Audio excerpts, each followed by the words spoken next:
Greetings, my dear viewer. You're on the channel The Price of Cheating. The channel is for those who appreciate traditional family values and condemn adultery. So be sure to subscribe to the channel. Let's get started. As Melody stepped into the house, her voice was tinged with surprise and a touch of annoyance. "Barney? What are you doing here?" she asked, her eyes narrowing as they landed on me at the kitchen table, clearly not expecting to find me home. Behind her, partially hidden, stood a tall, younger man, his posture stiff. My wife of 30 years, Melody, looked as striking as the day we met. Her chestnut hair fell in soft waves past her shoulders, and her professional outfit, a pristine white blouse paired with a sleek black skirt, showcased her elegance. The blouse, unbuttoned at the top, revealed a hint of cleavage, a subtle nod to her enduring confidence and allure. It reminded me, fleetingly, of why I had fallen for her all those years ago.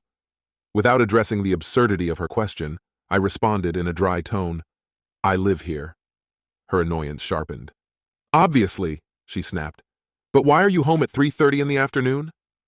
For a moment, memories flooded back, memories of the life we'd built together. I often told people I'd fallen for Melody the moment I laid eyes on her. She had been the administrative assistant during a business meeting I attended, and her mix of charm and professionalism captivated me instantly. By the end of that day, I had worked up the courage to ask her out. From there, our story had unfolded. The man behind her finally stepped into view, his sharp features betraying a flicker of unease. It was clear this situation wasn't going the way either of them had expected. "I might ask you the same question," I said coolly. "Why are you home an hour and a half early?" The tension in the room thickened, unspoken accusations filling the air. For nearly 3 decades, I had loved Melody without reservation. I had built a thriving insurance business and supported her climb from administrative assistant to head of HR. But in recent weeks, everything had changed. Her betrayal had been like a wrecking ball, shattering my trust in her. Still, I was determined to confront her with composure. The young man, sensing the growing hostility, stepped forward and extended his hand. "Mr. Caldwell," he said, his voice attempting confidence. "I'm Jacob Kaufman, a new attorney at Kellerman & Sons. I've been collaborating with Melody on some projects." I ignored his outstretched hand and kept my gaze locked on Melody. A low growl escaped my throat as I said, "I know exactly who and what you are." Melody flinched, a subtle crack in her polished demeanor. "Why does he call you Melody in our home?" I demanded. "You've always hated when people use your first name so casually. What's changed?" Her face flickered with alarm and embarrassment. Melody prided herself on being in control, always the one to anticipate and plan every detail. But whatever scenario she and this so-called attorney had prepared for, I wasn't following their script. Taking a measured breath, I broke the tension. "Why don't I fix us some drinks? We can talk in the living room." Melody requested her usual glass of wine, her voice quieter than normal. Kaufman hesitated before muttering something about bourbon or craft beer. I nodded and left the room to prepare the drinks, listening to their hurried whispers as soon as I turned away. When I returned, I handed Melody her preferred Merlot and placed a dirty glass of beer in front of Kaufman. Sitting down with my own bourbon, I raised my glass in a silent toast. Kaufman took a tentative sip, then grimaced. "This beer tastes strange," he remarked hesitantly. "It's Pabst Blue Ribbon," I said, amusement coloring my tone. His expression darkened, and Melody, noticing my smirk, snapped, "Isn't that the beer you always say is the worst thing you've ever tasted?" I chuckled, which only fueled her irritation. "You're such a jerk, Barney," she spat. "We came here to have a calm discussion, and all you've done is mock us." I met her gaze calmly. "You're right. Let's talk. I'm sure I'll learn some valuable lessons about being a loving, respectful husband." My sarcasm cut deep, and Melody seemed to shrink under its weight. Kaufman, emboldened by her silence, tried to interject. "Barney, it's Mr. Caldwell to you," I interrupted coldly. "Or perhaps Honorable Sir. Take your pick." His face flushed as I turned back to Melody. "So what is it you wanted to say?" Her frustration boiled over. "Your behavior is disgusting. Stop this right now." Feigning contemplation, I replied, "Do you really think my behavior is worse than yours has been these past 6 weeks?" The color drained from her face, and Kaufman looked like he had forgotten how to breathe. Their plan was unraveling before them. Locking eyes with her, I delivered the final blow. "What disgusts me more? The fact that you've let this man touch you, or the way you've treated me like a fool." A heavy silence fell over the room. Melody's composure shattered as the truth hung between us, undeniable and inescapable. In that moment, I knew their carefully crafted expectations had been utterly destroyed. Her eyes narrowed, and her voice dropped to a whisper as she asked, "How could you possibly know?" "I have more allies in your workplace than you realize," I said evenly. "2 weeks ago, an anonymous letter arrived from one of your colleagues. It outlined your affair in detail and included 3 attachments: photos of you and him at a picnic in Middlewoods Park. The images showed you holding hands and kissing." Her face fell as she murmured, "I'm sorry you found out this way." She paused, seemingly grasping for words, but I cut her off. "Do you want a divorce?" I asked bluntly. "No," she replied, leaning forward on the edge of the couch, her elbows propped on her knees. Her tone grew desperate. "I love you. I don't want a divorce. What Jacob and I have is just a fleeting distraction." She spoke quickly, almost frantically. "He's new here, struggling to make friends in Connecticut. Once he settles in and meets someone else, this will end. I swear it's not serious." Her explanation left me cold.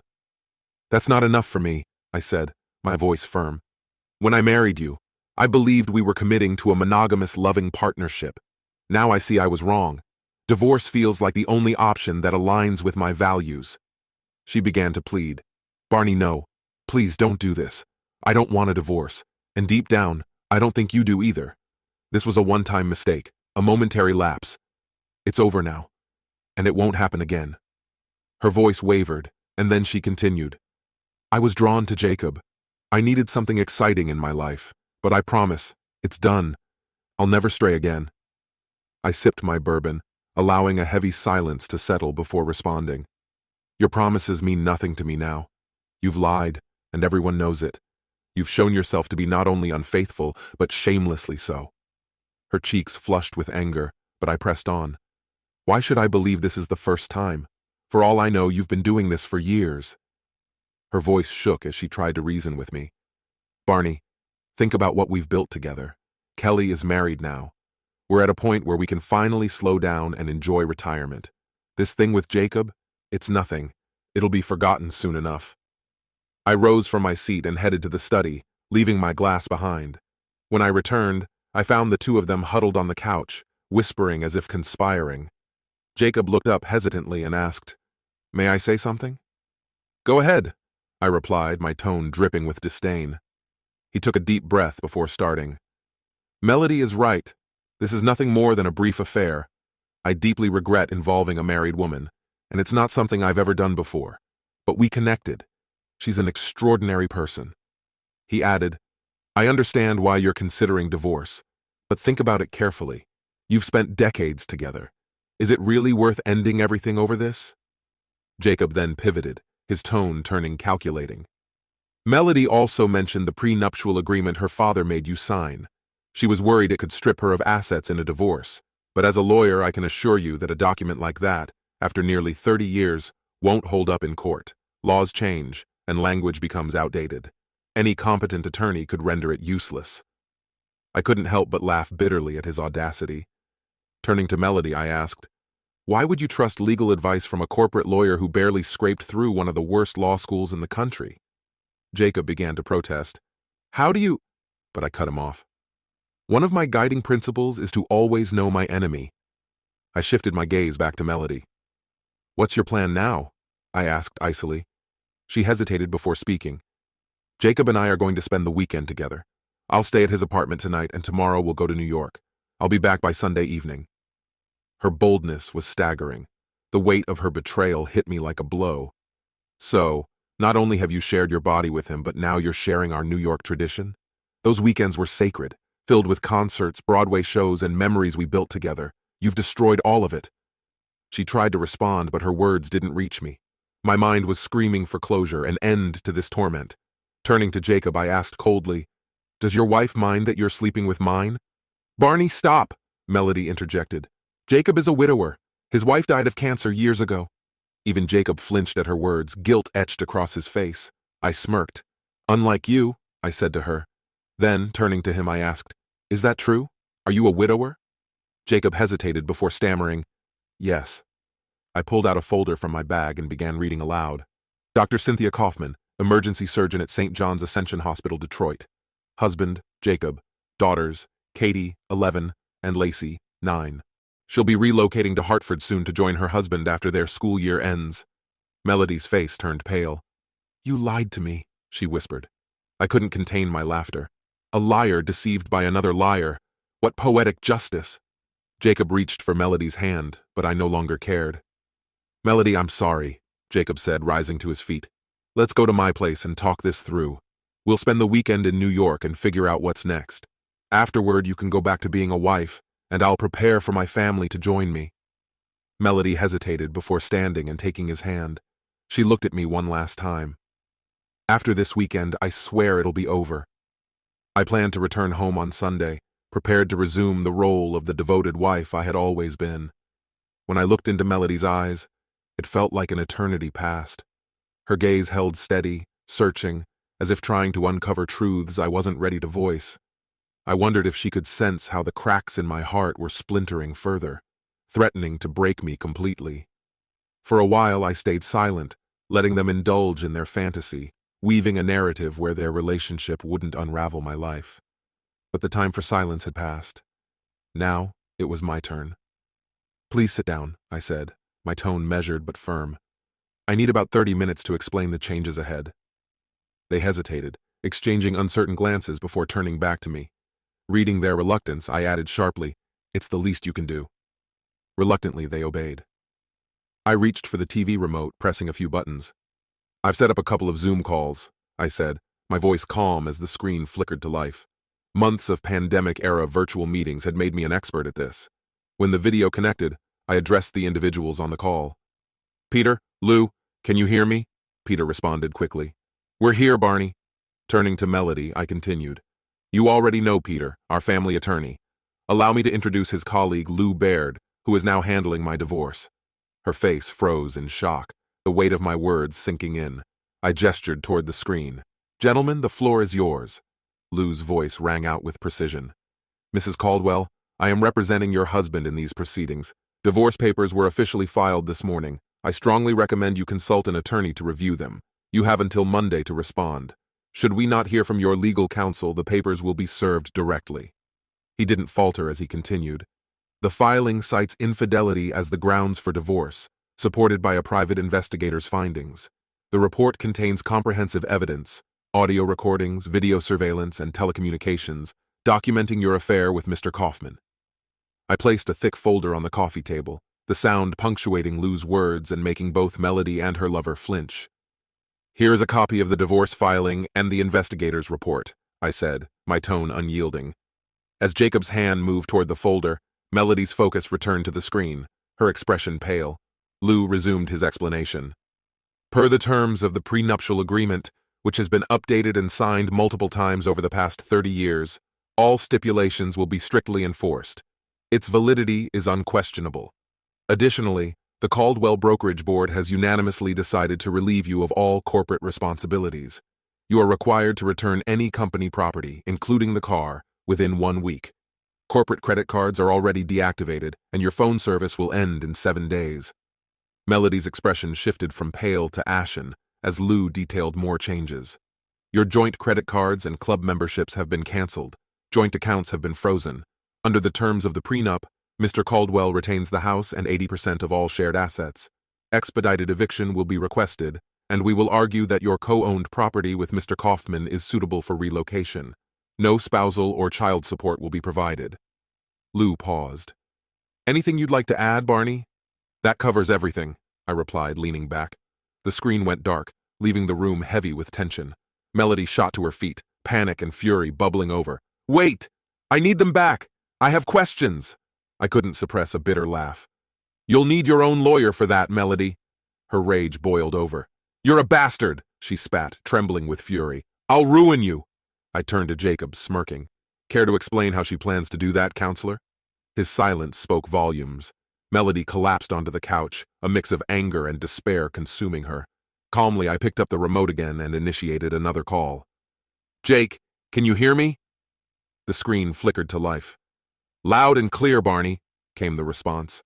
But I'm in between calls, so make it quick. Jacob Kaufman, I said, my voice razor sharp. You're fired. Your personal belongings will be boxed and left in the lobby. If they aren't claimed within 24 hours, they'll be disposed of. No recommendation letters will be issued. I shifted my focus back to Melody. Your position at Hartford is terminated. However, we are offering a transfer to Albany. Should you decline, your employment will end entirely. You have 1 week to decide. The call ended, leaving Melody visibly shattered, her tears flowing freely. Jacob, seething with anger, stayed silent. Once more, I lifted the remote, initiating a third call. Dr. Kaufman, are you there? I asked as the screen connected. Both Melody and Jacob stiffened as a striking blonde appeared on the screen. Her expression was cold and unyielding. Jacob, she said icily, it's Cynthia. I've filed for divorce. Expect the papers soon. The children and I will be staying in Michigan. Jacob started to plead, but she cut him off. This is the third time your recklessness has cost you everything. After seeing the investigator's report, I dug deeper. Mrs. Caldwell, are you familiar with someone named Alice Packer? The screen froze on Cynthia's unwavering glare, the room descending into stunned silence. How about Tori Jones or Candy Phillips? Cynthia taunted, her voice laced with exaggerated mockery. Melody remained silent, her face a mask of restraint, which only made Cynthia laugh louder. Oh, don't bother answering, that was rhetorical. I already know they're your colleagues. Did you catch wind of Jacob's little escapades with both of them? Shocking, right? But then again, it shouldn't be. You were just another notch on his belt. So now tell me where to send your things, Jacob. You're officially out of this house. As the screen faded to black, Jacob erupted in fury. I swear I'll kill you, you miserable bastard, he roared, staggering to his feet. Remaining calm, I reached beneath the armchair cushion and retrieved my .45 Colt, aiming it directly at him. He froze mid-step, his face blanching as though he might pass out. His reaction was everything I'd hoped for. The irony wasn't lost on me. He lies, cheats, and yet somehow I'm the one who needs therapy? Smirking, I continued. Funny thing, after sharing our story with Dr. Waters, she asked me something that stuck. Have you ever heard the saying, love is blind? That hit me like a freight train. I realized I'd loved you so blindly that without that anonymous letter, I'd never have seen your betrayal. My love was so all-encompassing that you appeared flawless to me, perfect. But now, I hope you understand this. No one will ever love you as completely as I did. Melody sat on the couch, her arms wrapped around her knees, sobbing uncontrollably. I added, Dr. Waters thinks I should keep seeing her. Talking to someone you trust can be life-saving after a betrayal like this. I never thought someone I cherish so deeply could humiliate me like this. But here's the thing. I'll endure the shame, the heartache, and I'll survive you. Dr. Waters wasn't thrilled about my plans for today, though. She's not a fan of revenge, but she admitted the first 3 Zoom calls were justified. You earned those. She did try to stop me from going through with this 4th call, though. Said it might set me back in my progress. Maybe she's right. It'll probably hurt me more than it helps, but honestly, I don't care. Because while this might sting for me, it's going to devastate you. Melody's body stiffened as I reached for the remote again, her expression clouded with dread. I aimed it at the television and pressed play. All eyes turned to the screen, and the moment a familiar face appeared, Melody let out a strangled groan. No, please, no, she whimpered. I love you, Dad, Kelly's voice rang out. I love you too, sweetheart, I replied, not looking away from Melody. Why? Melody screamed, her voice cracking with anguish. Why would you do this to me? Kelly's tone hardened. Mom, I heard everything. I heard what you and your idiotic boyfriend discussed over the past hour. I know exactly what you've done, and what you're planning. You make me sick, Mom, Kelly continued. Sweetheart, please, Melody pleaded, her voice trembling. You don't understand. It's not that simple. Not that simple, Kelly shot back. I'm 26, married, and living a stable, happy life. This isn't complicated, it's disgusting, selfish, a complete disgrace. Melody's breathing grew uneven. Kelly, please listen. I've been so lonely since you left. I've missed you so much. It's like I've been wandering in a fog. So now it's my fault? Kelly's voice dripped with disbelief. You're really blaming me for your lies, your betrayal, for the pain you caused Dad. You're unbelievable. Melody dissolved into louder sobs. Kelly, please don't shut me out like this. I'll come to Boston this weekend and we can talk. I need to see you. That's not happening, Kelly said firmly. First, because you'll be in New York with your broke, jobless, recently divorced boyfriend. Don't bother denying it. Second, Scott and I are hosting a gathering with family and close friends, a space where you don't belong. What gathering? Melody stammered, her voice cracking. Kelly, please tell me, I'm your mother. That's none of your business, Kelly snapped. But since you're so desperate to know, I'll tell you I'm 3 months pregnant. We're expecting a baby girl in February, and you're not invited. Melody's cries grew frantic. Kelly Ann, you can't do this. I'm your mother. I demand to be part of this. Not a chance, Kelly replied icily. I want my celebration filled with love and joy, not your lies and deceit. Goodbye, Mom. The screen flickered off for the final time. As Melody crumpled on the couch, her sobs shaking her body, I stood up, tucking the gun into my waistband. I'm heading out for dinner. Be gone by the time I get back. Turning to Melody, I added, take your clothes and anything essential. You're not stepping foot in this house again until the divorce is finalized. That should take about a week. I glanced at her boyfriend. You've seen what I'm capable of. You've got 3 days to leave the state. If you're still here by Monday, I'll make sure you regret it in ways you can't imagine. As I opened the door, I cast one last look at the shattered pair. Enjoy your weekend in New York. The weather's supposed to be lovely. And with that, I walked out. This concludes the story. If you like it, then put your powerful like and subscribe to the channel.